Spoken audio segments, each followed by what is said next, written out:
오늘은 각오되셨습니까? 라는 질문을 가지고 말씀을 나누려고 합니다.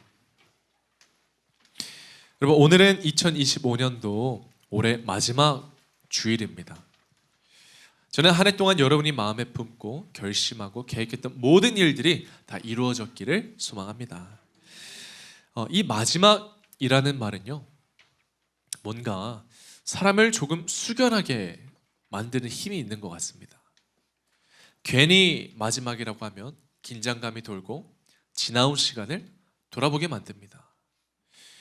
여러분, 우리가 돌아보면 올 한 해 우리 각자 마음 가운데 우리 인생의 계획 속에서 여러분들이 했던 결심들이 있었을 것입니다. 계획도 있었고 다짐도 있었을 것이고 어떤 각오도 했을 것입니다. 그런데 솔직히 시작한 것은 많지만 끝까지 해낸 것은 많지 않은 걸 보게 됩니다. 왜 그럴까요? 왜 우리는 시작한 일을 끝까지 해내지 못할까요? 의지가 없어서일까요? 각오를 안 해서일까요?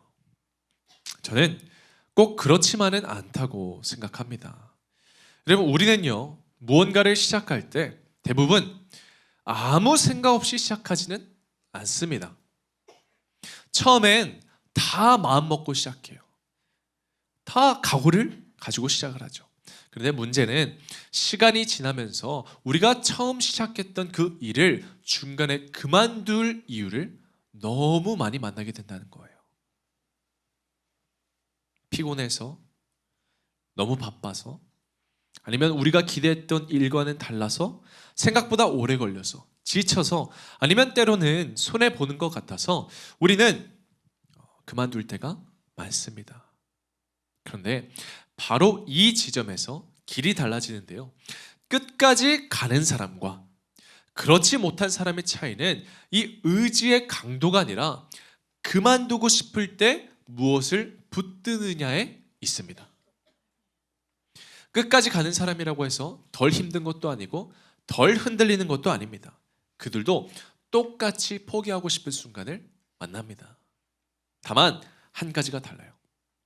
끝까지 가는 사람들은요, 그들이 어떤 일을 시작할 때 그 일이 힘들어질 걸 알고도 시작한 사람들이고, 그래서 흔들릴 순간을 대비해서 왜 이 길을 가는지, 무엇 때문에 시작했는지를 붙드는 분명한 기준이 있습니다. 그래서 저는 이렇게 생각을 해요. 우리가 어떤 각오를 할 때 각오는 사실 우리를 힘들지 않게 만들어주는 게 아니라 힘든 걸 알고도 계속해서 하게 만드는 힘이 바로 각오라고 생각을 합니다.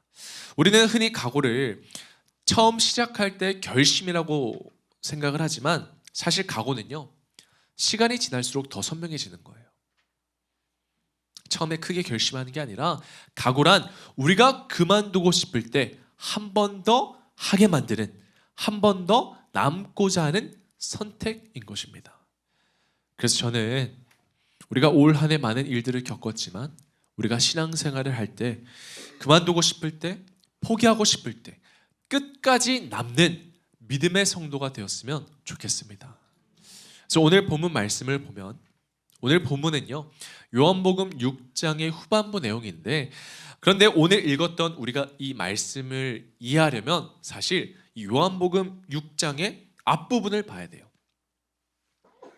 요한복음 6장은 우리가 너무나도 잘 아는 오병이어 사건을 기록합니다. 이 기적은요, 여러분, 성경에서 4복음서에서 모두 기록된 유일하고 아주 특별한 사건이에요. 공통적으로는 기록된 기적인 거죠. 그만큼 이 오병이어 기적은요, 예수님의 사역 가운데 강렬한 장면을 담고 있습니다.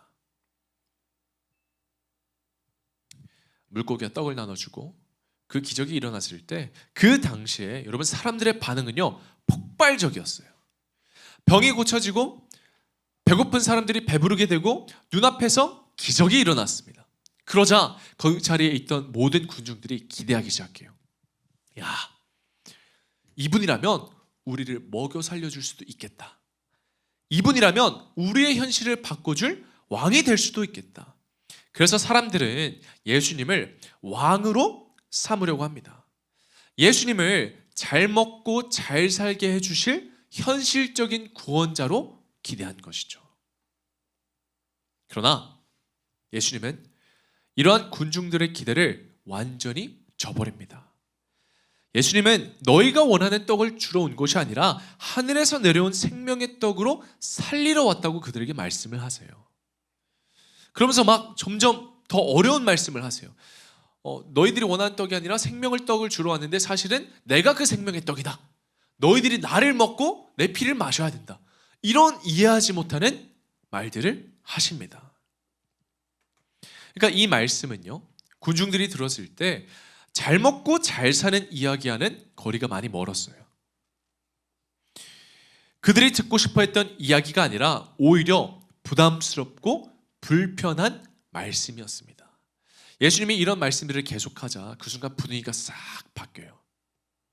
수많은 사람들이 예수님 앞에 모여 있었지만 본문 66절을 보니까 그때부터 그의 제자 중에서 많은 사람이 떠나가고 다시 그와 함께 다니지 아니하더라 라고 기록이 되어 있습니다.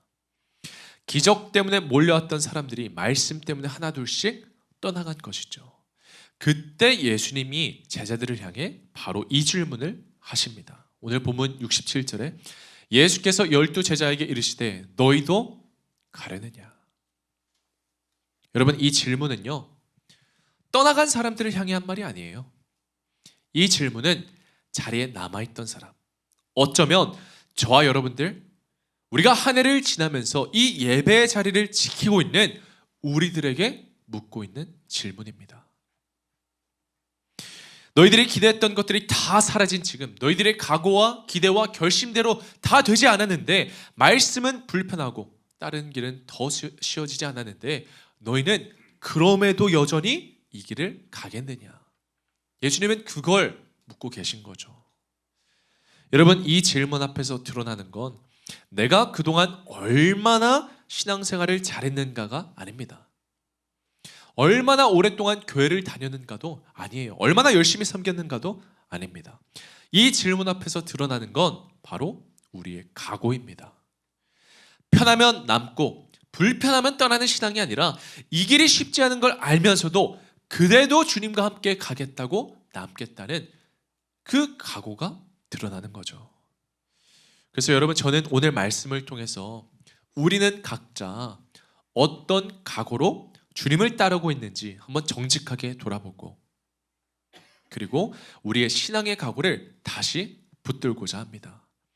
그래서 오늘 우리의 각오가 어디에서 무너지고 어디에서 세워져야 하는지를 알기 위해서 오늘 나눌 두 가지를 꼭 기억하십시오. 먼저 첫 번째, 각오의 기준은 내가 아닙니다. 사람들이 예수님을 떠난 이유에 대해서 성경은 이렇게 기록을 하거든요. 본문 60절 말씀인데 같이 한번 읽어볼게요. 시작. 제자 중 여럿이 듣고 말하되 이 말씀은 어렵도다 누가 들을 수 있느냐 한데. 여러분, 여기서 저는 한 가지 궁금점이 생겼어요. 이 예수님의 말씀이 정말 어려워서 사람들이 떠났을까요? 여러분, 혹시 제가 주일 예배 때마다 하는 설교 말씀이 이해되지 않아서 여러분들이 말씀대로 살지 못합니까? 아닐 거예요. 근데 만약 제가 너무 설교를 어렵게 해서 정말 이해되지 않는다면 그건 제 잘못입니다. 제가 더 열심히 공부하고 묵상해서 준비할게요. 그런데 이 자리에는 저보다 똑똑하고 유식한 성도님들이 많이 계십니다. 저보다 성경을 더 오래 공부하신 분들도 계시고요, 저보다 믿음의 선배이신 분들이 이 자리에 앉아 계시잖아요. 그러나 그렇다고 해서 우리 모두가 말씀대로 살지는 못합니다. 그래서 아까 봤던 이 60절에 어렵다라는 말이 참 중요한데요, 이 어렵다라는 말의 원어를 보면 헬라어로 스클레로스라는 단어입니다. 무슨 말이냐?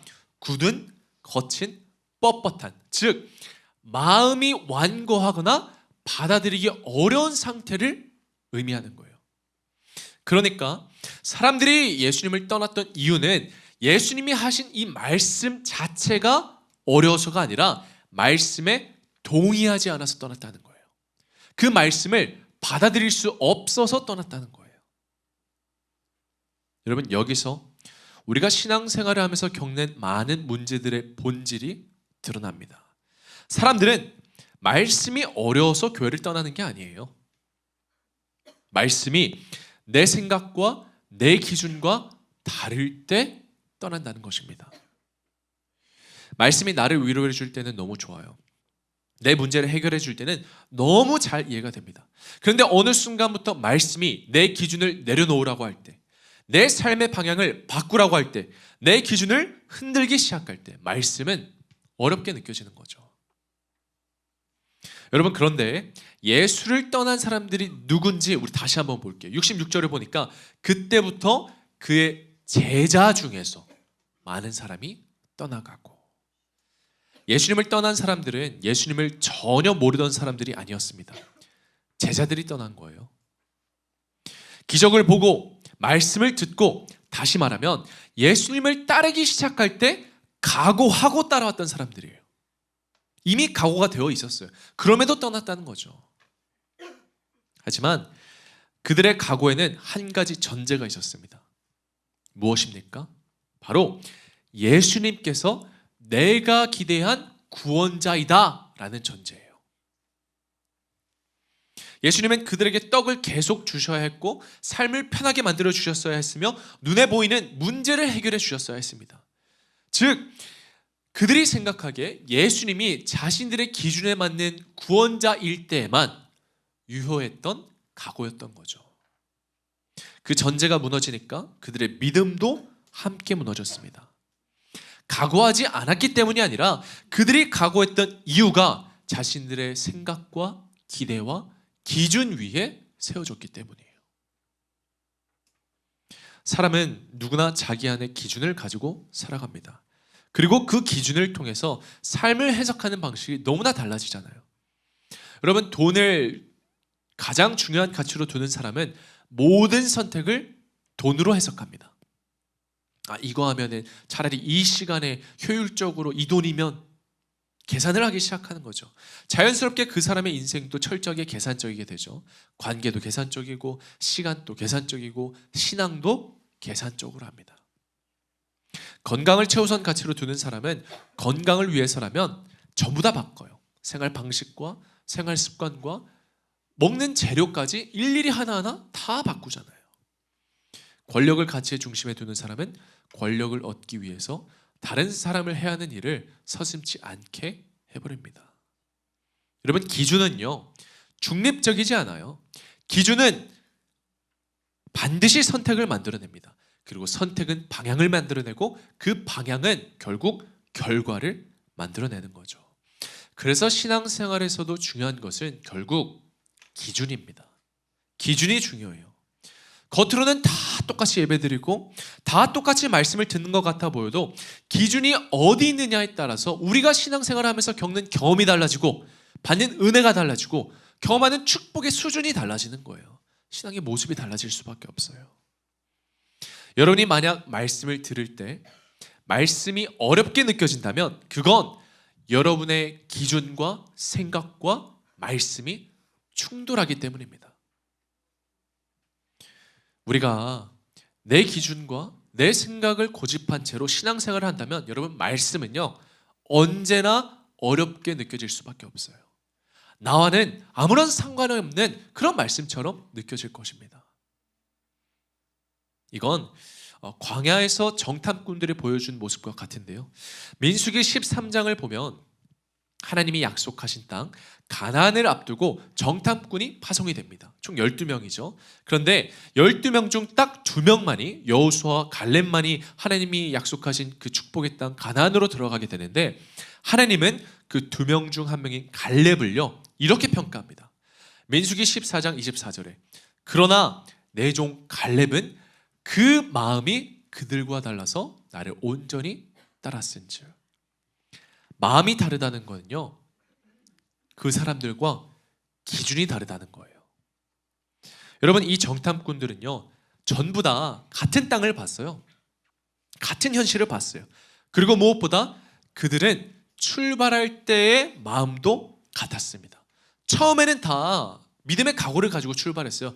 야, 우리가 하나님이 주신 저 땅을 차지하리라. 저 땅을 정복하리라. 다 똑같은 각오였습니다.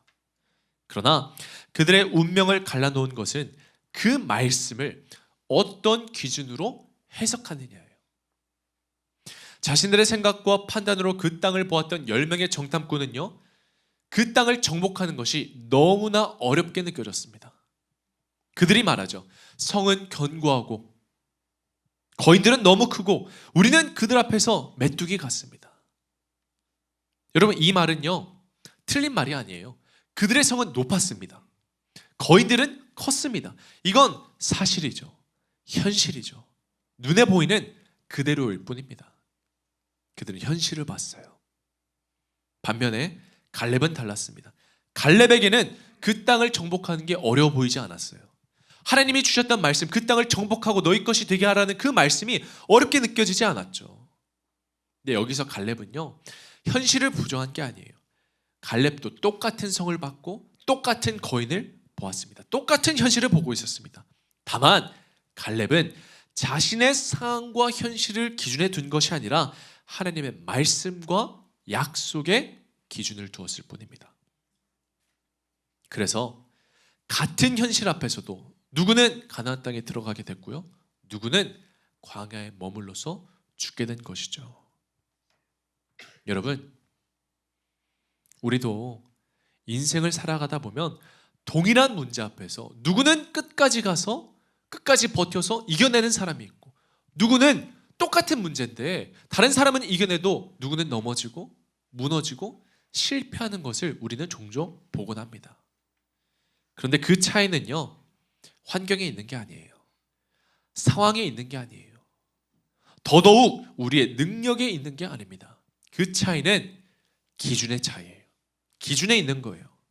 결국 우리가 예수를 믿고 따르겠다고 각오하는 것은요, 단순히 교회를 다닌다는 말이 아니라, 신앙생활을 하겠다는 말이 아니라 우리의 기준을 바꾸고 살아가겠다는 선택입니다. 기준을 바꿔야 돼요. 현실이 아니라 약속을 기준으로, 내 생각과 내 판단이 아니라 하나님의 말씀을 기준으로 살아가겠다고 각오하는 거죠. 그래서 예수님은 이렇게 말씀하십니다. 요한복음 6장 27절 같이 한번 읽어볼게요. 시작. 썩을 양식을 위하여 일하지 말고 영생하도록 있는 양식을 위하여 하라. 이 양식은 인자가 너희에게 주리니 인자는 아버지 하나님께서 인치신 자니라. 아멘. 주님을 따른다는 것은 영의 사람이 되라는 부르심입니다. 그리스도의 가치관으로 살라는 주님의 초청입니다. 예수를 믿는 우리는 이제 새 사람이 되었습니다. 여러분, 우리는 이 땅에 속한 자가 아니에요. 하나님께 속한 자입니다. 이제는 하나님의 자녀다운 선택을 하며 살아가야 합니다. 그러므로 저는 여러분의 가정과 여러분의 일터와 여러분의 먹고 사는 모든 문제도 이 땅에서의 썩을 양식이 아니라 영생의 양식을 기준으로 살아가는 자리가 되었으면 좋겠습니다. 육적인 가치가 아니라 영적인 가치로, 이 땅에서 썩어 없어질 것이 아니라 영생의 가치, 영적인 가치, 영원히 남을 그 가치를 기준으로 여러분의 인생 가운데 선포하십시오. 그렇게 살아갈 때 말씀은 더 이상 어려운 말씀이 되지 않습니다. 나를 위한 말씀이 되고 내 인생의 실제가 되고 하나님의 은혜를 경험하게 만드는 말씀이 됩니다. 저는 육적인 가치가 아니라 영적인 가치를 선택하며 살아가는 우리들에게 이 말씀이 생명과 능력이 되어서 하나님의 일하심을 경험하게 만드는 은혜의 통로가 될 줄 믿으시기 바랍니다. 그래서 우리는 오늘 두 번째를 알아야 합니다. 바로 각오의 기준은 주님이시라는 것입니다. 기준이 바뀌어야 된다고 말씀을 드렸잖아요. 나에서 주님으로 바뀌어야 돼요. 제가 어제 저녁에 우리 전도사들과 여기 해밀동 1단지 대패 삼겹살 먹으러 갔거든요. 근데 고기를 먹으러 가서 찔려서 그랬는지 모르겠는데 한 전도사님이 저한테 큰 포부를 밝혔습니다. 목사님, 저 이제 1월부터 운동 다닐 거예요. 그래서 제가 씩 웃으면서 그렇게 말을 했어요. 1월이 아니라 내일부터 가세요. 여러분, 우리는 늘 큰 각오를 해요. 이번에는 진짜 하겠습니다. 이번에는 진짜 할 수 있습니다. 버텨보겠습니다. 이겨내겠습니다. 그런데 여러분, 솔직히 말하면 나를 믿어봤자 오래 못 가요. 소용없어요. 작심삼일이란 말이 괜히 있는 게 아니잖아요. 신앙생활도 마찬가지입니다. 끝까지 우리가 믿음으로 살아내지 못하는 이유는요, 내가 하려고 해서 그래요. 내 의지와 내 노력과 내 결심으로만 하기 때문입니다. 그러니 실패하면 더 낙심하고 더 자책하고 포기하는 것이죠. 그러나 여러분, 오늘 이 사실을 꼭 기억하십시오. 신앙은 내가 주님을 붙드는 싸움이 아니라 주님이 나를 붙드는 은혜입니다. 주어가 바뀌어야 돼요. 예수님이 너희도 가려느냐라는 질문에 베드로는 이렇게 고백합니다. 68절에 시몬 베드로가 대답하되 주여 영생의 말씀이 주께 있사오니 우리가 누구에게로 가오리까? 여러분, 이게 우리가 오늘 다져야 할 믿음의 각오입니다. 각오는요, 내가 할 수 있다는 자신감이 아니에요. 내 능력으로 할 수 있다는 게 아니에요. 주님 말고는 다른 선택지가 없는 상태. 영생의 말씀은 오직 주님께 있음을 인정하는 것. 내 의지로는 안 되고 내가 못한다는 사실을 인정하고 내 결심으로는 못 간다고 고백하는 것. 그게 바로 믿음의 각오입니다. 여러분, 제가 성탄 예배 때 감사 노트를 나눠드렸어요. 물론 구매하라고 했지만 쓰라고 저희는 강조합니다. 왜 그러냐? 여러분, 감사 노트는요, 내가 버틴 기록을 적는 게 아니라 주님이 나를 붙드셨던 은혜를 기억하는 노트예요. 내가 버틴 게 아니라 주님이 나를 놓지 않으셨던 순간들, 나는 할 수 없었지만 주님이 하셨던 그 놀라운 일들을 기억하고 우리가 감사할 때 우리는 다시 각오를 다질 수가 있습니다. 여러분, 우리가 살아가면서 여러분이 어떤 문제를 만났을 때, 어려움을 만났을 때, 고난을 만났을 때, 시련을 만났을 때, 만약 여러분들이 할 수 있는 게 아무것도 없고 세상 방식 다 써봤고 내 힘과 내 노력으로 다 해봤지만 결국 남는 곳이, 올 곳이 만약에 교회라면 여러분, 잘하고 계신 거예요. 그게 정답이에요. 우리에게 기댈 곳이 주님밖에 없는 게 정답입니다. 다른 그 어떤 것을 의지하는 게 아니라 내 인생의 유일한 선택지가 주님이 되실 때 우리는 다시 나아갈 수가 있는 거예요. 사랑하는 성도 여러분, 우리가 주님을 붙들고 주님이 나를 붙들 때, 주님만이 우리의 유일한 기준이 되실 때 결국 우리는 끝까지 남아 하나님이 행하실 놀라운 일의 주인공이 될 줄 믿으시기 바랍니다. 여러분, 이렇게 각오의 기준이 주님이 되면 우리의 신앙의 모습은요, 완전히 달라질 수밖에 없어요. 우리 69절을 볼게요. 같이 한번 읽어보겠습니다. 시작. 우리가 주는 하나님의 거룩하신 자이신 줄 믿고 알았사옵나이다. 아멘. 여러분, 이 고백을 잘 봐야 돼요. 지금 베드로는 어떻게 고백을 하냐면 알고 믿은 게 아니에요. 믿고 알았다고 고백합니다. 이 순서가 굉장히 중요한 거예요. 예수님을 떠난 사람들이요, 다 말씀을 들었어요. 기적을 보았고 가르침을 들었고 예수님이 어떤 분인지 어느 정도 알고는 있었습니다. 그런데 그들의 신앙에는 분명한 조건이 있었어요. 알아야 믿을 수 있었고 이해해야만 믿을 수 있었습니다. 그래서 그들의 이해가 멈추는 순간 그들의 신앙도 멈춘 거예요. 반면에 남은 제자들은 달랐습니다. 그들은 모든 걸 다 이해한 것은 아니에요. 말씀은 여전히 불편했고 설명되지 않은 부분도 있었습니다. 그런데도 그들은 주님을 먼저 믿고 남았습니다. 그리고 남았기 때문에 비로소 알게 된 거예요. 훗날 이 제자들이 예수님의 크신 영광을 알게 되잖아요. 예수님의 사랑이 무엇인지, 복음이 무엇인지, 진리가 무엇인지 먼저 믿었기 때문에 알게 되잖아요. 여러분, 신앙은 알고 나서 믿는 길이 아니라 믿고 나서 알아가는 길입니다. 각오의 기준이 주님이 되면 이 순서가 바뀌는 거예요. 그리고 이 순서는 가장 결정적인 신앙의 성공과 실패를 가릅니다. 알고 믿는 순간, 신앙은요, 우리가 이해되지 않는 순간 멈춰버려요. 말씀이 계속해서 주던 은혜도, 감동도, 위로도, 평안도 우리 이해가 멈추면 싹 다 멈춰버려요. 왜냐? 여러분 신앙생활을 하면 반드시 이해되지 않는 순간들이 오거든요. 왜 내가 이 일을 겪는지, 왜 내가 이 시간을 지나야 하는지 우리는 모를 때가 너무 많아요. 그렇게 결국 하나님의 일하심도 제한적으로 경험하게 됩니다. 내 수준까지만, 내 계산이 허락하는 데까지만, 내가 이해하는 데까지만 경험하게 되는 거예요. 이건 하나님이 작아서가 아니라 내가 이해할 수 있는 한계 속에 하나님을 가둬서 그래요. 그러나 믿고 알아가는 신앙은 다릅니다. 이해되지는 않지만 여러분이 예배 자리에 남아있을 때, 설명되지 않아도 하나님의 때를 기다릴 때, 손해처럼 보여도 우리가 주님께 순종할 때 바로 그 자리에서 사람은 할 수 없지만 하나님만이 하실 수 있는 놀랍고 기이한 일을 우리가 경험하게 되는 것입니다. 여러분 불가능이 가능이 되고 막힘이 길이 되고 끝인 줄 알았던 자리가 하나님의 시작이 되는 것을 우리는 경험하게 되는 거예요. 왜 그런지 아십니까? 인간의 이해는 유한하지만 하나님을 향한 믿음은 무한하기 때문입니다.